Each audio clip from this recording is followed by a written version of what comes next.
स्वामी जगाची माऊली, स्वामी कृपेची साहुली, ऐसी निरंतर माया मी कुठे न पाहिली.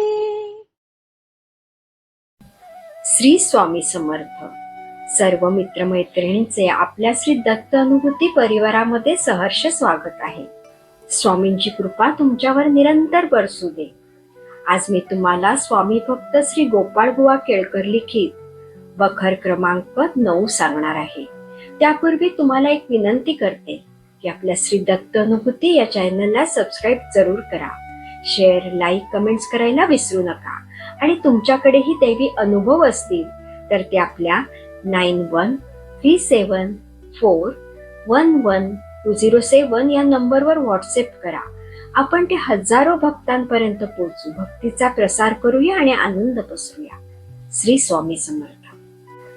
बखर क्रमांक 9. श्रींचा जन्मकाळ. श्री स्वामी महाराज हे प्रथम मंगल वेळ्यास शके 1760च्या सुमारास आले. ते तेथे कोठून आले याबद्दल खात्रीलायक माहिती मिळत नाही. तथापि त्यांच्या भक्तजनांनी होईल ती खटपट करून माहिती मिळवली.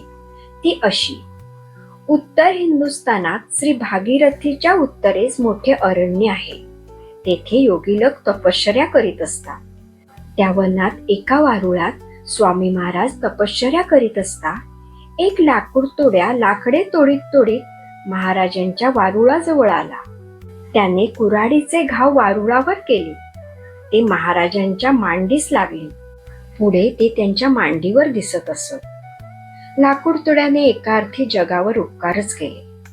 असो, तेथून महाराज निघाले. ते काशी क्षेत्री जाऊन पूर्वदेशी प्रकट झाले. पुढे महाराज गंगा संगमी जाऊन काही दिवस राहिले. नंतर यतिराज देवलग्रामात जाऊन तेथे त्यांनी आपल्या पादुका स्थापन केल्या. ब्रह्महत्यादी पादके पादुकांच्या दर्शनाने नाहीशी होतात असा त्या स्थानाचा महिमा आहे. नंतर महाराज मोगलाईत जाऊन राहिले.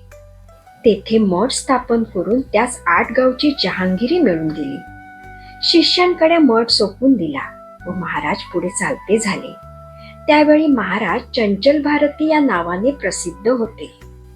महाराज अक्कलकोटला आल्यावर मोगलाईतील संस्थानापैकी काही बैरागी महाराजांकडे आले होते.